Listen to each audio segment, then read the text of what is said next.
¿Es posible que en un mundo al borde del colapso el acto más radical no sea salir a luchar, sino simplemente quitarnos del medio? Yo soy Matilde y esto es Filosofía con acento, día 28.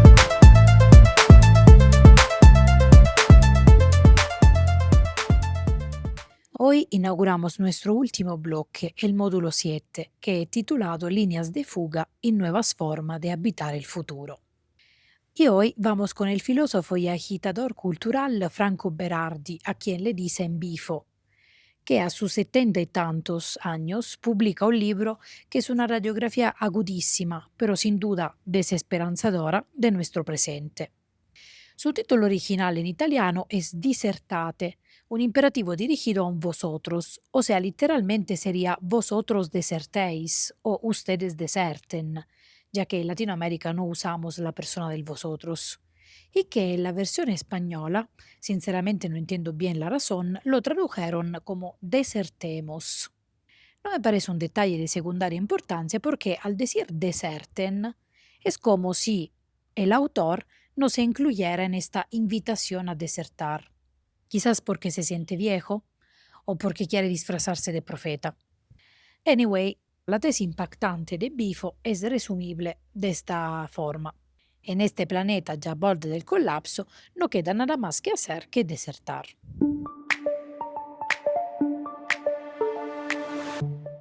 Ahora, me parece oportuno empezar por especificar qué significa desertar, porque el verbo de por sí engaña. Etimológicamente viene del latín deserere, desunir, soltarse de la hilera y comparte la raíz con serie. Deserere, ponerse en fila. De modo que desertar es literalmente romper la fila, salirse de la serie. Su origen está ligado a la guerra, a la ley militar y a la lealtad al Estado o a un soberano. Históricamente se les dice desertores a quienes abandonan el campo de batalla, y el término deserción carga con un peso moral considerable. En el derecho romano, por ejemplo, la deserción se distinguía claramente de la traición. El desertor era quien abandonaba las filas o su puesto por miedo, agotamiento o descontento, mientras que el tránsfuga se pasaba al bando enemigo. El castigo para este comportamiento era la pena de muerte o la esclavitud. Más adelante en la historia también se vio la deserción no solo como un delito, sino como una falta gravísima al honor militar y al código militar. La deserción sin duda carga con un significado de cobardía, de infamia, de traición, y solo en época más reciente se ha empezado a entender como resistencia, declinada como un acto de objeción de conciencia contra guerras consideradas injustas. Ahora, cerrado este breve paréntesis genealógico, tenemos que decir que para Bifo la deserción es más una renuncia a invertir energías en este mundo. Bifo Berardi no invita a huir cobardemente de un metafórico campo de batalla, tampoco está invitando a buscar un escape privado, ni muchos menos nos está recomendando irnos a un retiro espiritual a meditar fuera del mundo, tipo los monjes tibetanos. Su idea de deserción pertenece más bien a la tradición del pensamiento político que los autonomistas, entre ellos Paulo Virno, a quien ya visitamos en esta serie, llamaron éxodo o defección, una forma de acción que no consiste en una confrontación frontal, bajo la forma del estallido urbano, por ejemplo, de la revuelta, de la guerrilla armada o de la idea de conquistar el poder violentamente. Un éxodo o una defección sería más bien un rechazo. ¿Y rechazar qué? Por ejemplo, rechazar el deseo. Y no el deseo abstracto, sino la forma que el deseo ha asumido en el capitalismo, o más precisamente en lo que Berardi llama semiocapitalismo, la fase actual del capitalismo en la cual la producción de bienes materiales ha sido desplazada o subordinada por la producción de signos, información, lenguaje, imágenes y afectos. El semiocapitalismo explota la psique, la atención, el deseo mismo, sobre todo el deseo. Se trata de la misma tendencia de la que hablamos con los postfordistas Tronti, Negri y Virno. En el semiocapitalismo, el valor económico no reside únicamente en la utilidad física de un objeto, sino en el significado y en la carga simbólica que lleva asociada. Basta pensar en la marca, en el estatus, la experiencia. Todo hoy en día se ha convertido en experiencia. Incluso se puede hablar de un capitalismo de la experiencia. Los trabajadores, pero eso ya lo vimos con Negri y Virno, ya no son el proletariado industrial, sino el cognitariado, trabajadores del conocimiento, o sea, programadores, creadores de contenido, diseñadores, analistas de datos, publicitarios, teleoperadores, etcétera, etcétera. Su herramienta de trabajo es su mente, su lenguaje y su capacidad comunicativa. Entramos así en una economía de la atención, que es la evolución de la que hace una década se llamaba gig economy. En un entorno saturado de signos e información y ahora de algoritmos y inteligencia artificial, el recurso más escaso y codiciado es justamente la atención del usuario. Las plataformas compiten por capturar el tiempo psíquico y la atención consciente e inconsciente de las personas. Otra forma de decir lo mismo es que el capitalismo, como decían también Deleuze y Guattari, es una máquina incesante y desbordante de fabricación de deseos, que se ha convertido en el principal motor de extracción de beneficio, de riqueza. Cuando se habla de la metamorfosis psíquica del capitalismo, al final no se entiende nada más que esto: el desplazamiento definitivo del centro de gravedad de la explotación hacia nuestro aparato nervoso, emocional, cognitivo, affettivo. Se il capitalismo industriale o fordismo requería la disciplina del cuerpo-máquina, el semiocapitalismo o el capitalismo cognitivo exige la entrega total de la capacidad de desear. O sea que el capitalismo produce, fabrica subjetividades deseantes. Y desear aquí, atención, significa comprar, consumir.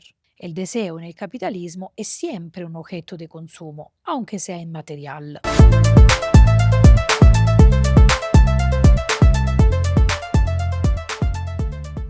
Y aquí empiezan los problemas y entramos en el vivo del libro de Berardi. Los deseos que el capitalismo produce son más de la capacidad que nuestro organismo tiene para procesarlos.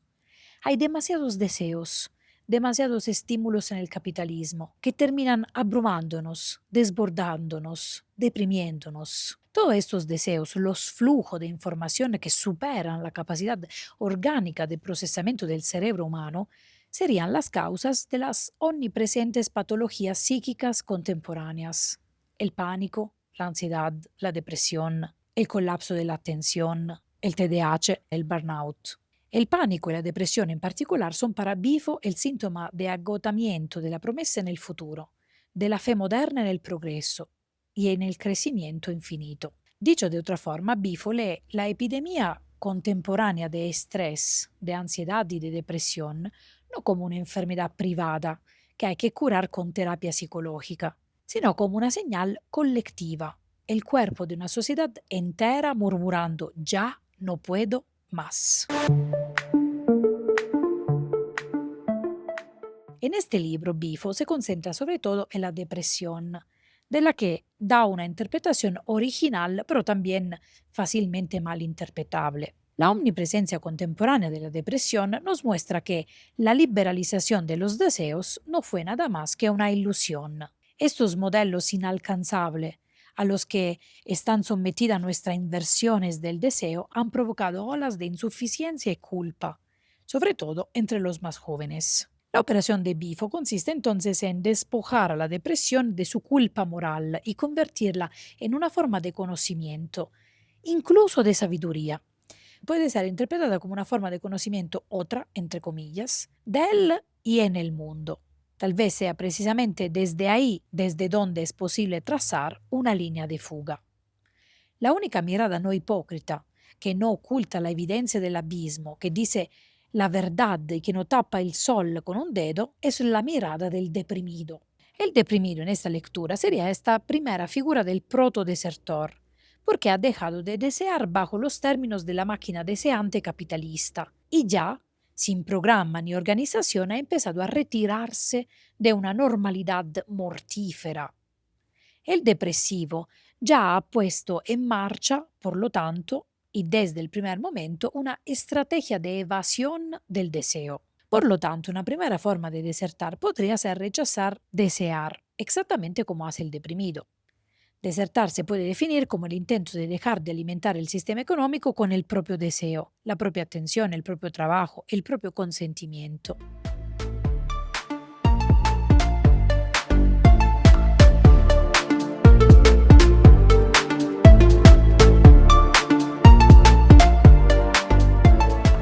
¿podríamos decir que es una forma de desobediencia civil?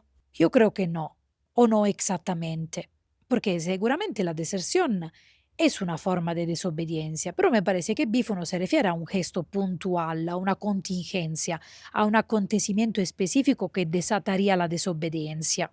Tenemos que desertar en contra del sistema porque el sistema ya llegó a su punto de colapso. La pandemia, las guerras, el aumento de la inflación, el calentamiento global, la probable hambruna venidera han dejado en evidencia que la política ya no puede responder a los cambios mundiales. Y estos escenarios no son problemas individuales, sino colectivos, sistémicos. Por eso deprimirse es solo el primer paso de la deserción, porque falta librarse de la culpa. Un sentimiento individual e individualista por antonomasia que responsabiliza al individuo aislado del contexto. Lo hemos visto con Lazzarato y Stimilli cuando hablábamos de deuda y de la capacidad que el sistema económico tiene de cancelar el contexto y de convencernos que es todo responsabilidad y culpa del sujeto, del individuo. En una frase, el sistema capitalista neoliberal nos convence que el pobre es pobre porque quiere. La deserción entonces es una depresión sin culpa, abstención voluntaria de la acción.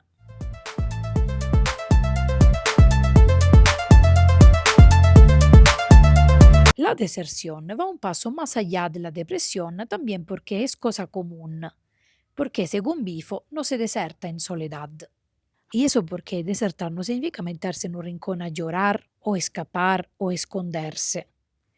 Hay pasos concretos que Bifo menciona en varios frentes. El ejemplo central es la ola de renuncias al trabajo, la gran renuncia, ocurrida a finales del 2021. Para Bifo esto prueba que la deserción es un programa ya en curso. La renuncia al trabajo es un fenómeno de carácter global y no limitado a Estados Unidos. Otro ejemplo es la caída de la natalidad, que según él dicta el comportamiento de las mujeres en el norte del mundo, China incluida. Bifo lo formula como una decisión inconsciente y consciente al mismo tiempo de no reproducir al género humano, una extinción suave frente a la extinción dura que sería el colapso climático y la guerra nuclear. Berardi Bifo menciona también la guerra y afirma como la generación inmersiva que conoció la guerra a través de los videojuegos ha en efecto disuelto y sublimado este sentimiento bélico en los videojuegos. O sea que para las nuevas generaciones, matar a distancia es solo un juego del que también se puede desertar.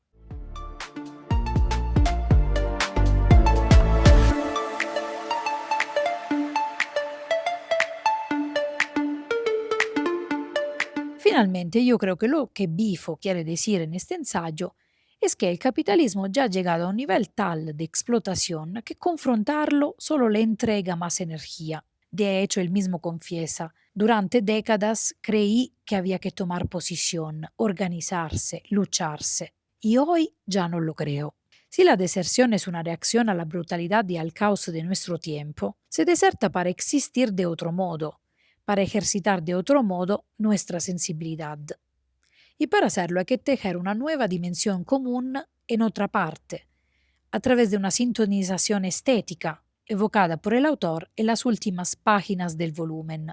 Un poco como si dijera, deserten y construyan en otra parte sus oasis de paz desde los cuales contemplar el mundo que arde.